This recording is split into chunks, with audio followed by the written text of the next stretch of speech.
Hi dear students, आपका AB coaching classes में स्वागत है। पिछले वीडियो में हम लोग क्वेश्चन नंबर 8 तक दे चुके थे। आज हम देखेंगे 9वां क्वेश्चन। 9वें क्वेश्चन में हमारा दिया गया है एक त्रिभुज एबीसी में जिसका कोण भी समकोण है, यदि tan a बराबर 1/√3 तो निम्नलिखित के मान ज्ञात कीजिए। जैसे कि इसमें हमें पता क्या है, tan a की वैल्यू, और यहाँ नीचे हमें कुछ क्वेश्चंस दिए गए हैं जिनको हमें फाइंड आउट करने हैं। तो चलिए देखते हैं।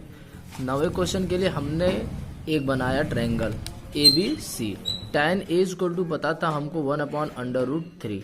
अब tan a इक्वल टू 1/√3 अर्थात tan a का फार्मूला होता है लंब बटा आधार। इसका मतलब a जो हमारा होगा ये लंब होगा, √3 ये जो होगा आधार। अब हम बात करेंगे त्रिभुज ABC में AC स्क्वायर की, अर्थात कर्ण की। कर्ण वर्ग बराबर होता क्या है, आधार वर्ग धन लंब वर्ग। तो आधार हमारा दिया गया था √3 और लंब दिया गया था 1। √3 का स्क्वायर हो जाएगा 3 और 1 का स्क्वायर हो जाएगा 1। तो 3 + 1 इक्वल टू कितना हो जाएगा 4। तो AC स्क्वायर इक्वल टू हमारा आ गया 4। तो AC इक्वल टू क्या आएगा √4। तो AC इक्वल टू क्या आ जाएगा 2। तो यहाँ से हमें AC की वैल्यू मिल चुकी है कितनी, 2। तो यहाँ से सबसे पहले हमें, जैसा कि क्वेश्चन में दिया गया था, इस क्वेश्चन में हमें sin a का भी जिक्र था, cos c का, cos a का, sin c का। तो पहले हम चारों के वैल्यूज निकालेंगे और फिर उन्हीं वैल्यूज को इसमें पुट अप कर देंगे। तो चलिए सबसे पहले हम बात करते हैं sin a। तो sin a की अगर हम बात करें तो sin थीटा बराबर होता है लंब बटा कर्ण। चूंकि लंब हमारा दिया गया BC और कर्ण हमारा AC।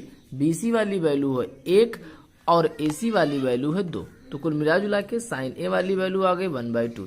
ऐसे cos a की बात करें तो आधार बटा कर्ण, cos a आधार बटा कर्ण। आधार हमारा दिया गया है √3 और कर्ण हमारा AC जो कि दिया गया था 2, अर्थात √3/2।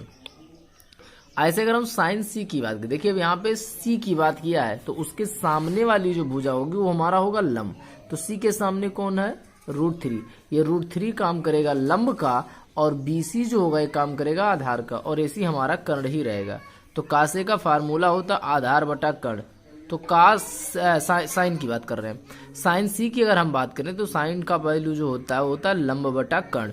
तो यहाँ से अब की बार लंब हमारा हो जाएगा AB और कर्ण हमारा होगा AC। तो AB/AC वैल्यूज हमने रख दिया।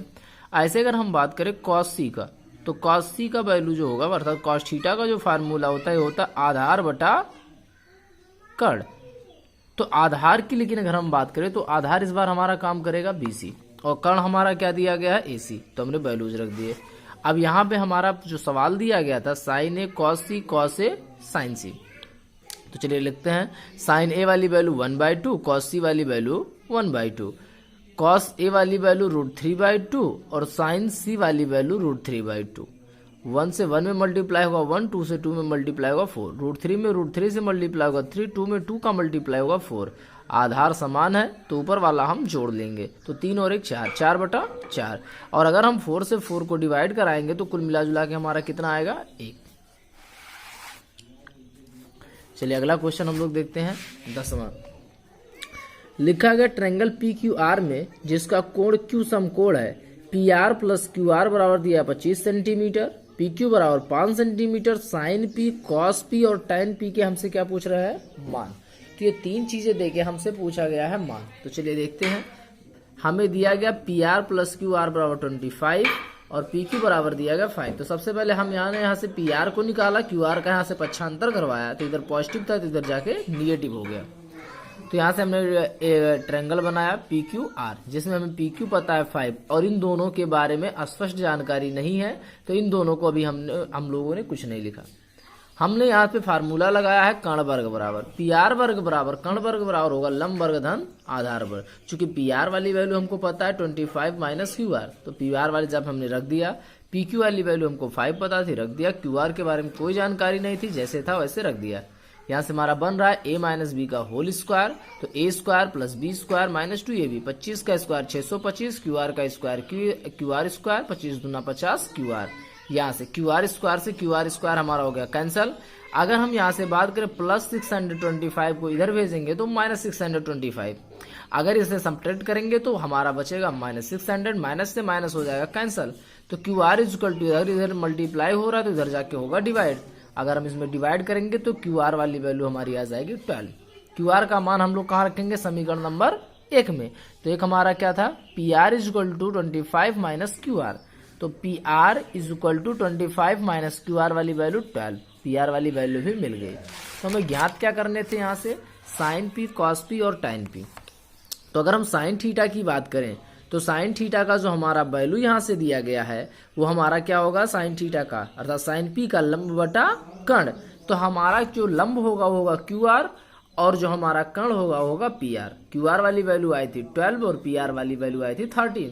ऐसे कॉस पी का होता आधार बटा कर्ण, आधार हमारा था पी क्यू, कर्ण हमारा था पी आर। तो यहाँ से दोनों के वैल्यूज हमने रख दिए। ऐसे tan पी का होता है लंब बटा आधार, लंब था क्यू आर और आधार था हमारा पी क्यू। तो हमारा यहाँ से जो वैल्यू था क्यू आर का ये था 12 और पी क्यू वाली वैल्यू थी 5। ये थे हमारे क्वेश्चंस। 9वां 10वां हमारा है बहुविकल्पीय, इसको थोड़ा सा समझ लेते हैं। लिखा बताएं निम्नलिखित कथन सत्य है अथवा कारण सहित अपने उत्तर की पुष्टि कीजिए। tan a का मान सदैव 1 से कम होता है, ये होगा एकदम से गलत। पूछेंगे आप क्यों, क्योंकि अगर हम tan 45 अंश की बात करें तो tan 45 अंश का मान 1 होता है, तो क्या 1 से कम होता है, नहीं, इसलिए गलत है। कोण a के किसी भी मान के लिए sec a बराबर 12/5 होता है, नहीं। sec की जो वैल्यू होती है इतना कभी नहीं होता, क्योंकि जो अगर हम sec की बात करें तो sec में जो हाईएस्ट वैल्यू हमारी होती है वो होता है 2, और अगर हम इसको डिवाइड करवाएं तो 2 से ज्यादा आएगा। cos a को कोण a के कोसेंट के रूप में संक्षिप्त रूप था, नहीं, ये इसका संक्षिप्त रूप नहीं है, ये भी गलत है। cot a cot और a का गुणनफल होता है, नहीं। काट और उसका जो भी डिग्री दिया होता है वो एक दूसरे के साथ ज्वाइंट होता है, उसमें गुणा नहीं होता है, इसलिए ये भी गलत है। किसी भी कोण थीटा के लिए साइन थीटा का मान 4/3 होता है, ये भी गलत है, क्योंकि साइन का कोई भी मान 1 से बड़ा नहीं होता और जो कि ये 1 पॉइंट कुछ के करीब जाएगा। सो गाइस, आगे हम आपको दे रहे हैं कुछ क्वेश्चंस, इनके सॉल्व आप लोगों को जल्दी ही भेजने होंगे। तो हम आपको ये 3 क्वेश्चन आज होमवर्क दे रहे हैं। पहला ये tan थीटा बराबर 4/3, तो हमें सिद्ध करना है ये वैल्यूज।